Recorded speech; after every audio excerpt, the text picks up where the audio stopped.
Fresh meat. Hey guys, John Fallon here. How you doing? This is my trusty sidekick, or I'm his sidekick. Who knows? Wait. This is the first time we're together during a show. So give me one moment. Politician handshake. Like, please vote for me. Please. I'll vote for you. I'll vote for you. We've been looking at the comments, and we fielded through it. Cut Wes Craven's New Nightmare. Actually, cut. So, what's your favorite scary movie? We all go a little mad sometimes. Get away from her, you bitch! Hi, I'm Chucky, and I'm your friend to the end. This is my boomstick. Swallow this. hey everybody, welcome back to another episode of the Arrow in the Head show. I'm here, of course, with my bum buddy, Lance Velchek. How you doing, Lance? I'm doing good, buddy. It's good to see you back in the realm that I'm used to, the digital world. The box, baby, the box. Yeah. In case you guys don't know, Lance and I were at VidCon. We got to interact in person, which was nice, refreshing. How'd you enjoy VidCon, by the way? No, it was good. It was interesting. I learned a lot. I mean, the vibe was definitely a younger crowd. Overall, I thought the interesting thing was the information. And, I got to meet people I work with, have a couple of drinks, chat and talk movies, man. I thought it was a good time. It's good to be out west. I never go out there. The weather's weird. I don't really like it. It's too dry, too cold. What do you think, man? I got one word, bro. Larry. She didn't even. BB, what's going on, BB? BB, what's going on? My man. I remember there's a guy named Larry. I don't know who he is. He was your best friend, though. There's a podcaster, I guess, called Larry. And for some reason, every time I would walk the floor, his poster would catch my eye, and I would just look at it. I don't know. There was something about the poster that just transfixed me. So what I got out of VidCon is Larry. Of course, I learned a lot about YouTube and such, and I agree with you. I already feel like an old cunt, but I felt like an older cunt. I know about the film business, the film industry. I know about the star system. The new generation is the world they're into. And I'm still watching, movies on VHS, So, but it was nice to catch up to it and learn a lot in terms of where everything's going. So, yeah, so I dug it. Lance and I were actually having a couple drinks, like the hotel bar. This is my last drink. One more hour in this town, I'll kill somebody. And we were going through the comments. We found the movie we're going to talk about today, which is Wes Craven's New Nightmare. So, New Nightmare. I'm not used to hosting the show, dude. That's usually you. But before we get into that, let's go into what are you drinking? I'm still in the same month, which is still before payday. So I have this pre-mix hurricane stuff. Sometimes I told you I make like a jungle juice for Joe Bob. Yeah. So I just found out that if you use a premix of the hurricane, you can just add vodka and Red Bull to it. So I got a little bit of a mix, just something, something light, I should say. Okay. What about you? I'm going easy, smooth and easy. Jameson. Oh, you like those pre Yeah, these pre-made Jamesons. It's ginger and lime, and that nice little taste of Jameson at the same time. 6% alcohol, so that means nothing. I won't get out of hand during the show. Give you a cheers. Everybody, cheers. Cheers to all of you, by the way, and to all my friends, huh? To all my friends. To all my friends! Hey! And thanks, guys, by the way. Our last episode on Freddy's Dead, got some good views, some good comments, and Lance and I really appreciate the support.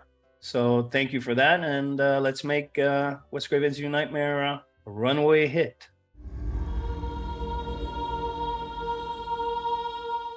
Okay, so quickly for those who don't know, Wes Craven's New Nightmare was the 7th entry. It came a little bit after Freddy's Dead, of course. Freddy's Dead was actually a pretty decent hit, considering that the last entry, number 5, didn't do so well. But critically, it was panned. It was shit upon. It was one of those things where it made money, but everybody made fun of it. And like we talked about the last episode, rightfully so.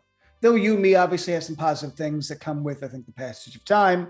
It is definitely, and I think we both agree, not the place to leave Freddy Krueger. No. You know what I love about Wes Craven's New Nightmare? When like my favorite things about it is that number one, you don't have to have seen the sequels to see it. You just have to have seen the first film. Even Wes Craven himself actually said before he wrote Wes Craven's New Nightmare, he watched all the sequels and he's like, the story doesn't make any fucking sense. So he just referred to the OG, and of course I said the OG with a straight face. The mammoth success that Freddy Krueger had, with the sequels. It's a companion piece to part one. Wouldn't you agree? It does what Rocky Balboa did in that entry, which is like, it lets you know the other ones happened. And this one does like make a little poke at entry number 6, which I wrote down. We'll talk about. The original 5 very popular sequels.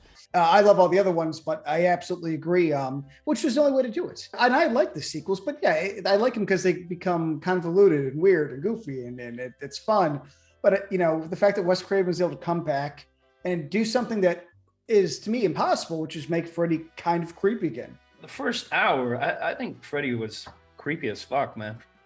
Well, sure, but I'm watching it as an older guy. I mean, this one actually messed with me more as a kid than anyone else. You're saying I'm a pansy? Or?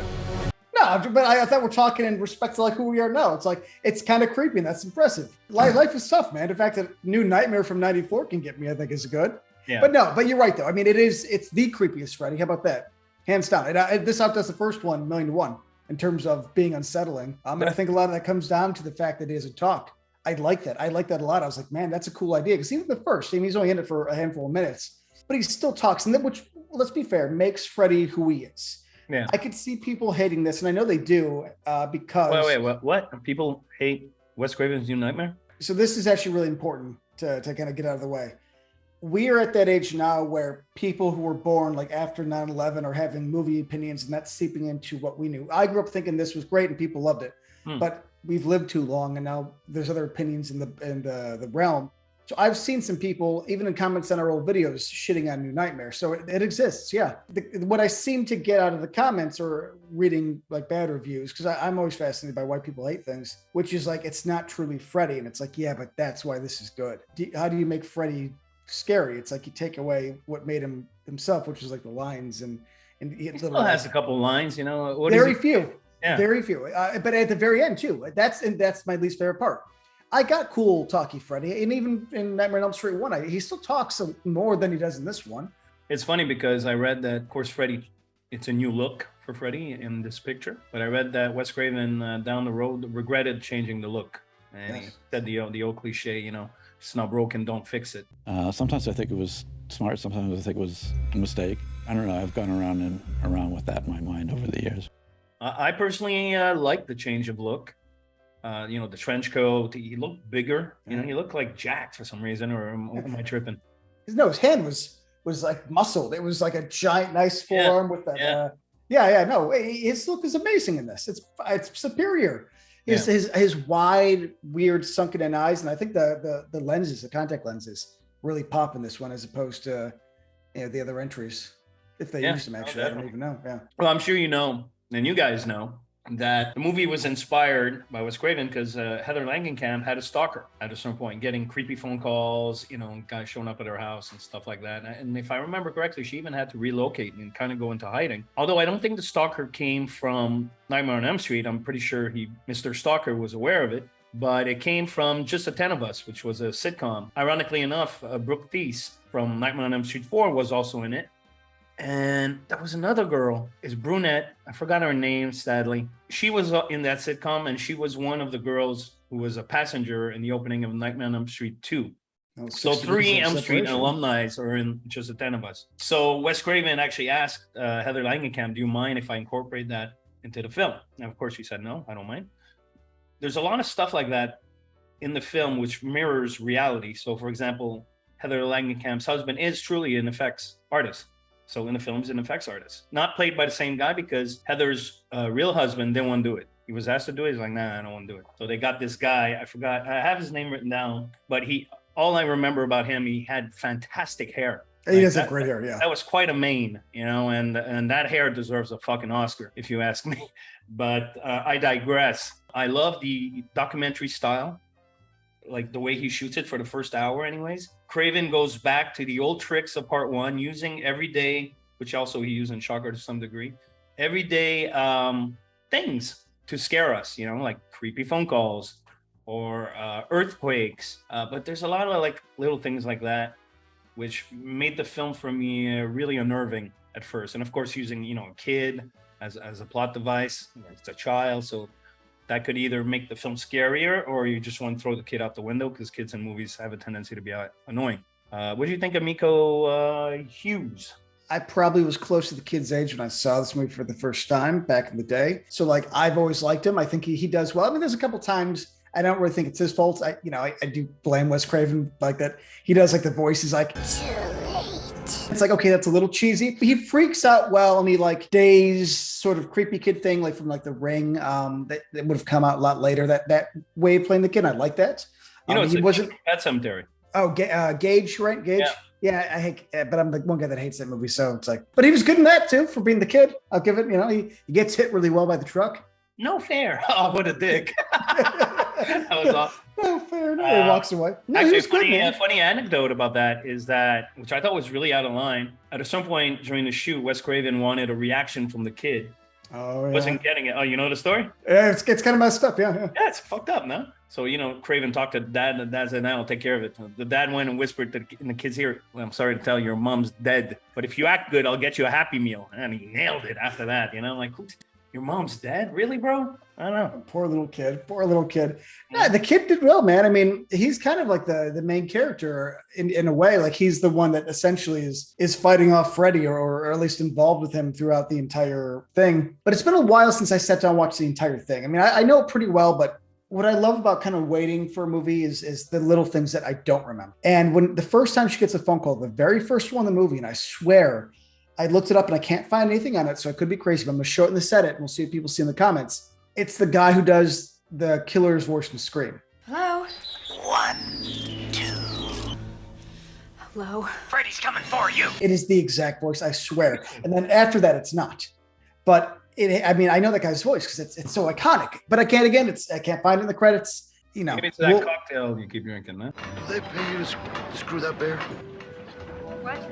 Well, I had no cocktails when I watched it, I swear. But I'm going to put in the comments. I was going to say, when you mentioned her husband not taking the job, I like that only for the reason that I think the biggest flaw here is that it's so meta and it's so true to real life that besides Heather Langenkamp and a few others, a kid, again, Hughes, which I thought did pretty damn well, anybody that plays himself kind of is a bit rough. Like Robert Shea, I love him, but I mean, I was like, oh man. He's not an actor. Yeah. And even Craven, which is funny because no. I mean, he had a great part in Body Parts, which he did well. But I mean, for this, he had a lot of dialogue, and it's like, it got a little like, it took me out a bit. Again, it's a nitpick. At the end of the day, I get it why they did it, because this was the first time they really want to make a real movie. Like I said, this documentary almost type of style. So they wanted people to play everybody, even though I almost feel bad. Like Lynn Shay had to play a nurse. It's like, we can't make her Lynn Shay, you know? She's an actress. That's true. Blame Bob Shea, I guess. Yeah, right. Yeah. But overall, I mean, I dug that aspect, even if it is a bit flawed and it's a bit of a nitpick. But there's something I'd like to actually talk about, which is what we kind of touched upon in the beginning. Like you said, this is the first, I would say more than 2/3 of this entire movie. I almost spread the entire thing except for the last like 15 minutes. It's kind of like a 90s thriller. There's creepy phone calls, there's earthquakes, there's kids saying creepy shit. There's that scene that's almost out of The Omen where he's like on the top of this really cool looking rocket ship, and he's reaching for God, and the parents are freaking out. It's like that stuff. Dad, actually. Yeah, but because God didn't take him. God didn't take him. Yeah, which is, man, it's like chokes me up now.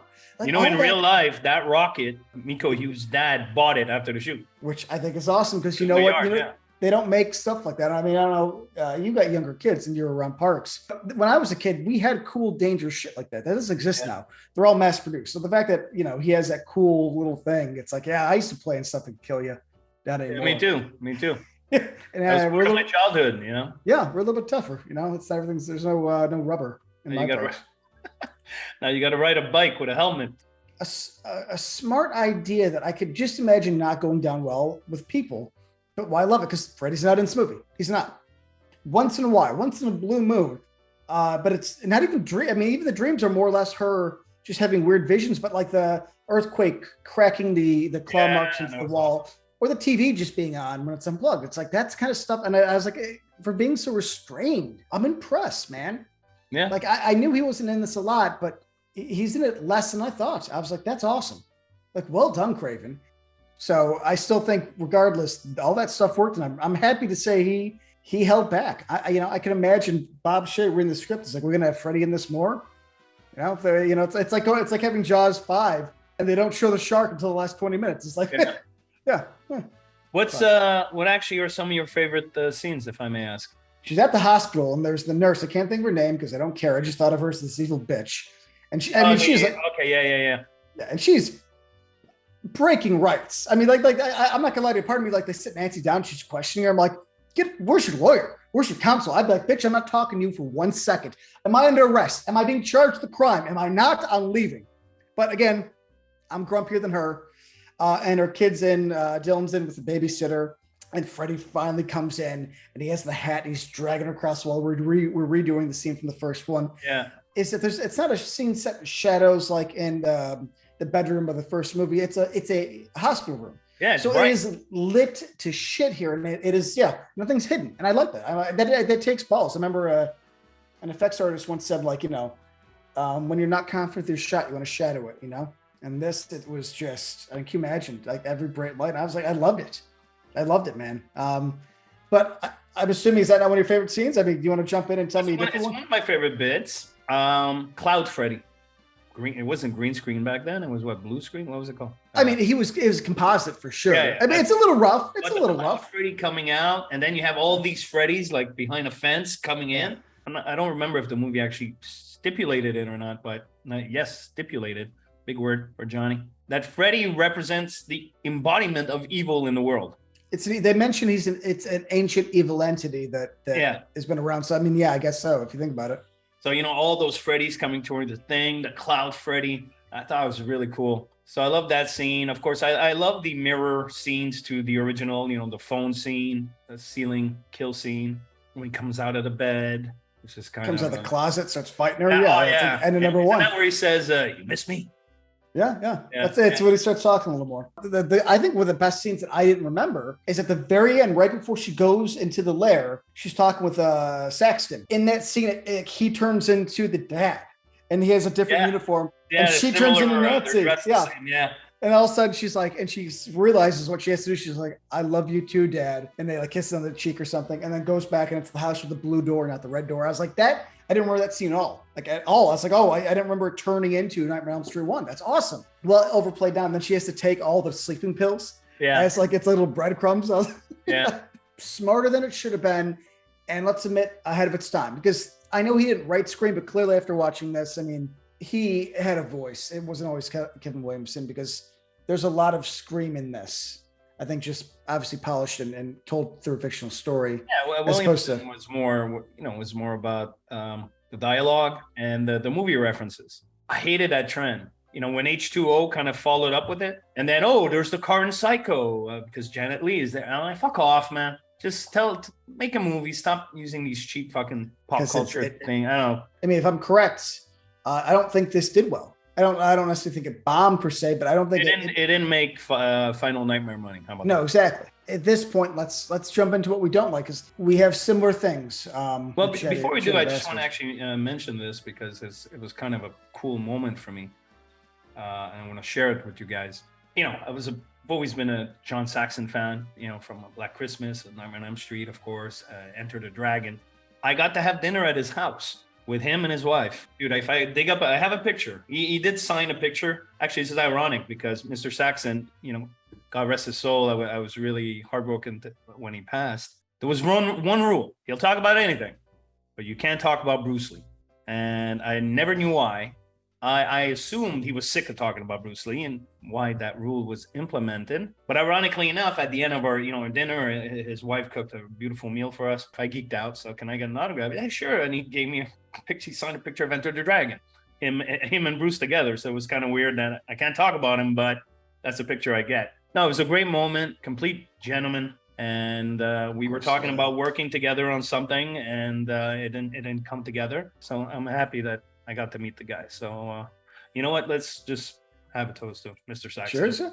Well, and he kicked ass in this movie. In his last scene, he's becoming her dad at the very end, and telling her that he loves her. And that was kind of a sweet little moment, man. Yeah, to Mr. Saxon. You know what? I'll drink again. To Saxon and you guys. So on that, what we didn't like. Sorry, I'm gonna burp. Don't put that in. Even when I first saw it, I thought the ending, the matte paintings, I thought it was fairly dated. But watching it fairly recently, I let it go. I let that go. What I didn't like, the main thing, is how fucking inept Freddy was. He's like a Keystone Cop, man. He can do anything right. Like the whole movie, he's showing up, doing what he's got to do. But here now, it's in his world, and there's Nancy and the kid. He can't pull it off, and that's really the main thing that bothered me. And also, he's a bit more silly. No, that's yes. So this is very important to me. They were so good at keeping him in the background and being so creepy, and he was this entity. He was Freddy Krueger, but the movie says he was an entity that lived before Freddy, but liked the clothes, so it kept it on, kind of thing, which I thought was an interesting little take. But they just stab him and they punch him. Like, why is he able to even get hurt? In our world, it makes sense, but they're not in our world. She took the sleeping pills to become in the dream world. So in this, he's weak. And really, I got to be honest, the rules in this are a little bit haphazard. Like, I don't think they thought him out. He's able to affect the real world through his coming is, I think, told through the earthquakes.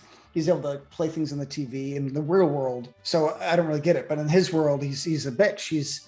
I don't like the fact that they could stab him. I don't like they could punch him. I don't like they could push him. I thought, and then like you're right, he started talking more. And I hated that. Yeah. And he showed like walking around. I'm like, no, man, you got to shoot him differently. You got to This isn't like he became Freddy in the last 10 minutes, and it was kind of lame. I didn't mind the matte paintings, even though it looked kind of cheap. I thought it was kind of fun. That the morphing shit too, man. Yeah, where he becomes like a devil. I'm like, or something. It almost seemed like a rewrite. I don't think it was, because Wes Craven had pretty much control, but it's almost like they didn't know how to finish it off. I almost would have gone for a more's less. But the fact that they're just stabbing with a knife and then stabbing his tongue and then pushing him fire, it's like, but he controls the world. Why is that fire killing him? Yeah. And I know it's the bookend, the whole Hansel and Gretel got thing. Burned. But Fred I don't. Burned when he that got doesn't make killed. any sense. Now he's getting burned in his dream world or whatever it is, and it's like, so the entity that's been around for millions of years gets defeated because it gets locked to the door. They shouldn't have gone into his world. They should have stayed in real life, defeat him maybe in a similar way that he was defeated in the original. Bring him out of the dream world. He gets killed for real. Yeah, or find a way to shut the door to the world. I don't know, or end in a way that he survives and he'll never die. That'd have been cool. I don't, imagine he kills Nancy, kills the kid. Roll credits. Yeah, dude, I'm in. But I'm willing to overlook it because everything else is so good, and because fucking good. Freddy's dead. For as much as I enjoy the parts, is dumb, but it's a little heartbreaking. I really wish I could find out why. I mean, Wes has passed, so there's no answers. Yeah, maybe it's in the Never Sleep Again doc. I mean, if there's one point of reference that explored so many things, maybe it was a reshoot for all we know. Who knows? Maybe New Line said, "Yo, we need more Freddy." Oh, who knows? I'm talking out of I am literally talking out of my ass. No, I agree. I want to interview Bob Shea and be like, "Hey, how did the last act of that go? And is it the same?" Say two things. Number one, this is the second Elm Street theme show that we do in a row, and I'm really enjoying revisiting the franchise. It's like I said, I went and got myself a Freddy t-shirt. I'm kind of like, it's bringing me back to my Freddy mania. Obviously I'm going to rewatch the one I've seen the least, which is the remake. I never liked, to be honest, but I'm kind of excited to rewatch it because I haven't watched it many times, so I don't remember much. Leading to, because I'm all over the fucking place, have you heard about the news that Blumhouse wants to acquire the rights to Nightmare on Elm Street and bring back Robert Englund? Have you heard about that? I have. How do you feel about that? Here's the thing, man. I'll be honest. Jason Blum seems like a decent dude. I don't know. He isn't anything that bothers me. But I feel Blumhouse movies are kind of like the modern Charles Band movies with more money, where like he's able to find a way to do things cheap. And so the difference is I think Blum's output is very hit or miss. There's some ones I'm like, oh, this is good, I like this, and there's some that I don't like. Yeah. I'm the only person in the world that hated Halloween 2018. I hate it. I absolutely hate it. Oh yeah, it's true. We went through that. I almost want somebody else to have it that isn't about pumping out movies so quickly. But at the same time, I guess who else? England coming back. Okay, here's the thing. Did you see England play Freddy in that? In the Goldbergs? Yes. It looked like shit. It looked like complete shit, and it was a terrible. I mean, I love it. Look, this is not that man has done more for movies than I will ever do. So it's not a swipe at him. But I thought the makeup was atrocious, and I thought his acting was bad too. I mean, I think the point of it is supposed to be jokey. It's one of those things where I'm at that age now. I realize that everything I get more of from a different era sucks. So I want to say England had ended on a fucking high note, like George Costanza. I'd rather somebody else come in and try it or change it around. But I don't see it. I don't see that. That's the problem. Which is it's going to have to be. It's not. I don't see anybody else. I think Haley did a good job. I think the movie sucked, but I thought he was fine in it. I think he's a good actor. He could have with better makeup and. Yeah, but he wasn't Freddy. He was Freddy, but he wasn't Freddy. But that's the future of the franchise, man. We let it die. But the question is, nobody leaves money on the table. So you're in the film business more than I don't know anything about that shit. If it's up to me, I'd let it die. But there's going to be some guy with money that's going to want to reboot it once. So I don't. What do you do? This is your business. Well, look, I personally, I know Blumhouse is actually doing. And I don't know if it's a reboot or a sequel or a prequel or a remake of The Exorcist. Yeah, I mean, I'm actually, really curious to see that. Mm-hmm. But with that aside, what's the last great Blumhouse movie that I loved? And my taste, it's just my opinion, doesn't mean jack or shit. So yeah, Blumhouse doing Krueger. I think it's a tall order because for anybody really, I think it's a tall order without Wes Craven. You know what? Ask me after that Exorcist reboot, remake, pre-make, prequel, sequel, whatever fuck it is. Let me see that.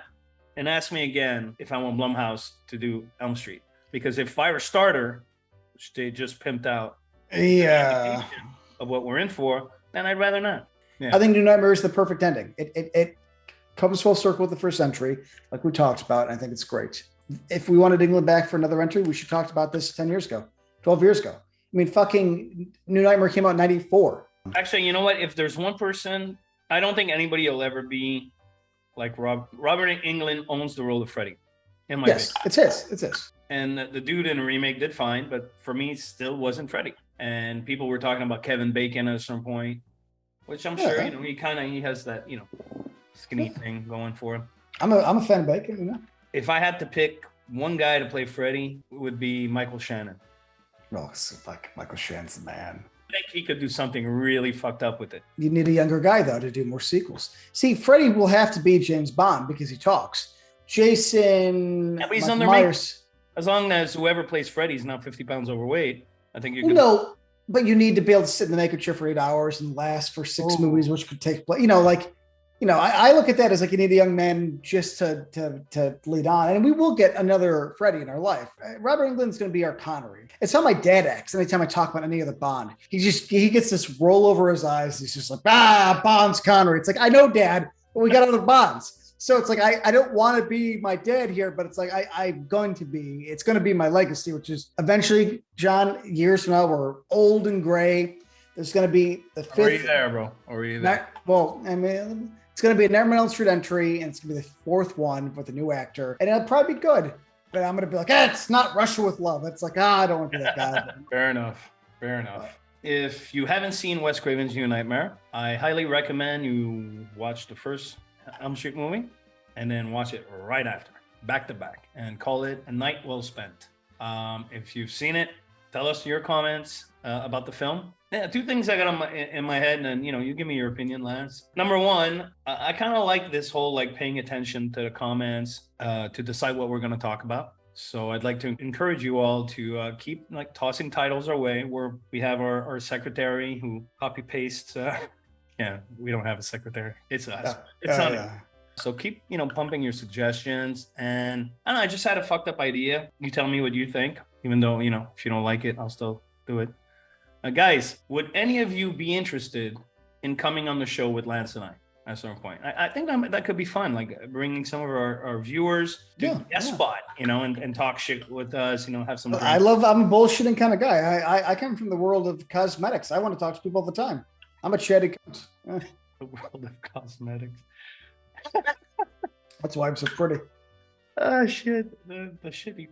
If some of you would like to come on the show, of course, we're not going to bring 20 people at the same time. But anyways, just let us know if you're interested, and we'll take it from there. In terms of next show, we're going to look at your comments. But I really want to do one on the Elm Street remake. So do me a solid, guys, and just suggest the shit out of the Elm Street remake, all right? Stuff the belt. Yeah. Cook County of you. I love it. I mean, I've got this thing, and it's golden. And I'm just not giving it up for nothing. Okay, well, John, until next time, sir, it's been an absolute pleasure. I'm around if you need me. And guys, if you can help us out, please subscribe. Help us out. I got 4 girls I got to feed. Yeah. Yeah. Yeah. I don't know. Yeah. All right, guys. Thank you for sticking around. Cheers to you all. Without you, we are nothing. So, To all my friends. all my friends. Cheers to all of you. All right, guys. Really appreciate it. To all my friends.